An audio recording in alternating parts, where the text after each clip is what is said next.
5 best questions to ask at the end of an interview. What would a successful first 90 days look like in this role?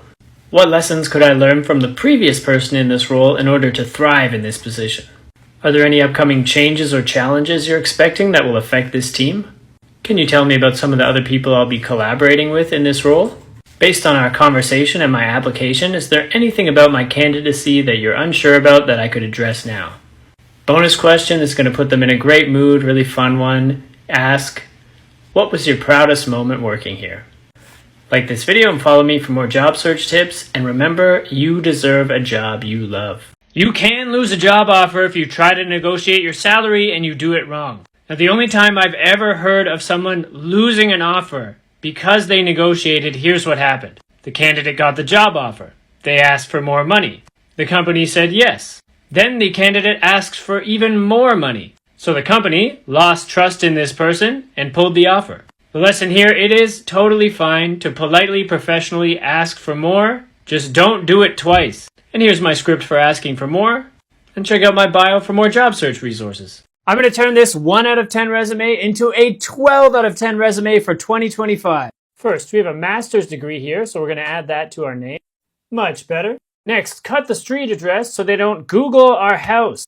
Oh, an objective statement here? Absolutely not. This is not 1997. Skills section, honestly, great idea, but this is ugly. So we replace it with a nice table. Those are some good looking skills.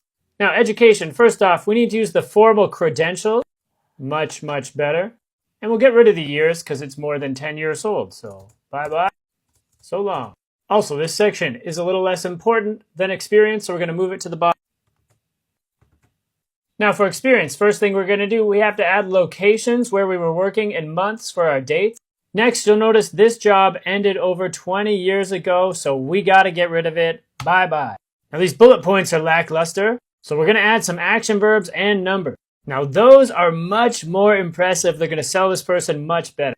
Finally, we'll just jazz up the formatting. Look at this beauty.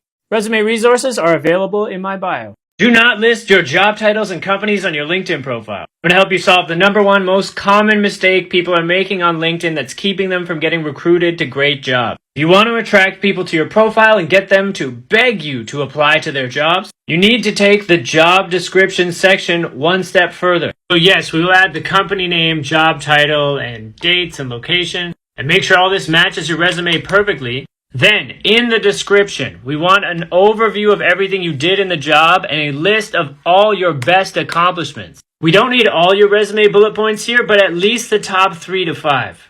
Adding all those words is going to make your profile much more likely to come up in recruiter searches, and it's going to get them excited to talk to you when they read it. To make sure all those bullet points are impressive and keyword optimized, check out my mega resume and cover letter bundle in my bio. Many job interviews are going to start with the question, walk us through your resume. This seems like an absolutely ridiculous question. They have your resume. But this is an amazing opportunity for us to draw their attention to our best selling points. So I'd recommend you start about 3 jobs ago and say something like this. Back at ABC Company, I was responsible for X, Y, and Z. This was a great opportunity to build the skills I needed to move up into my next opportunity. In that role, I had a lot of success managing Project A and Project B, and it was the success in those projects that helped me earn the promotion into my current role. In this role, I've had the opportunity to do work that's really important to me, including D, E, and F. And I see those skills as being very closely tied to this role, which is why I was so excited to get the interview.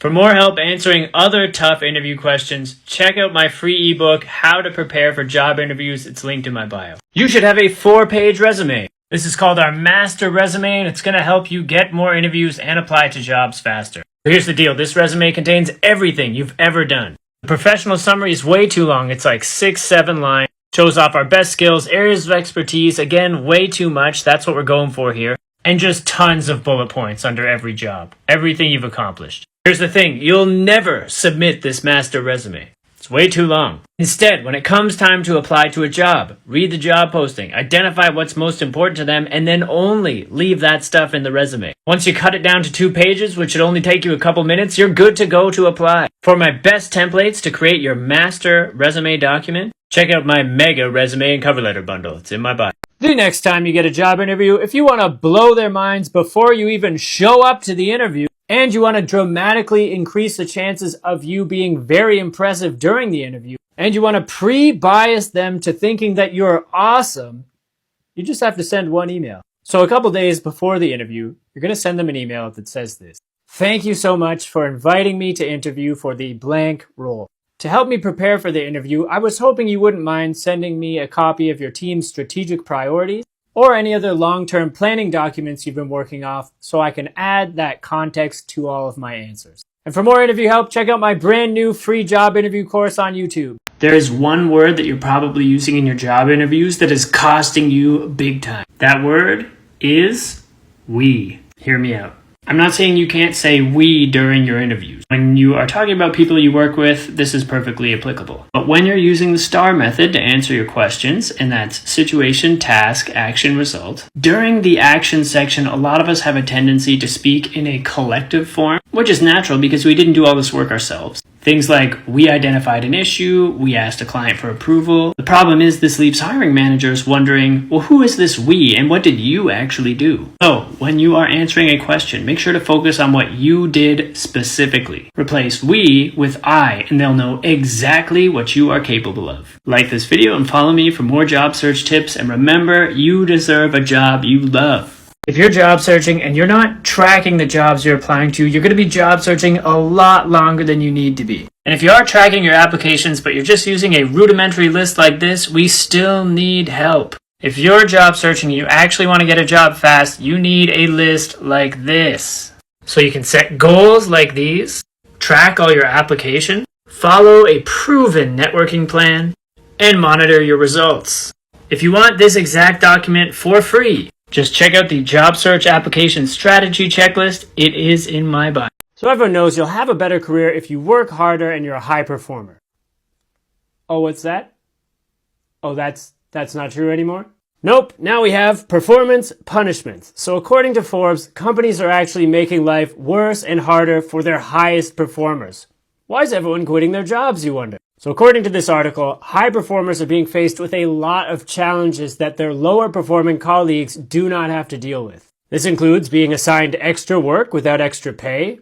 This is one of the top reasons people come to me when they're quitting their jobs. Number 2, I hate this one even more. High performers are making enemies out of their low performing colleagues because they're making them look bad. And then even worse, they're making enemies out of their boss, who then becomes afraid that they're coming for their job. And honestly, the best case scenario they describe in this article is that you get more put on your plate and then you burn out. If you're a high performer, you're facing any of these issues, there are lots of companies that will treat you well. You need to get out of there. Great way to start. Check out my free resume writing course linked in my bio. This is how you sell yourself in a resume. Let me show you why a recruiter will love this. So here and here, we tell them who we are right away.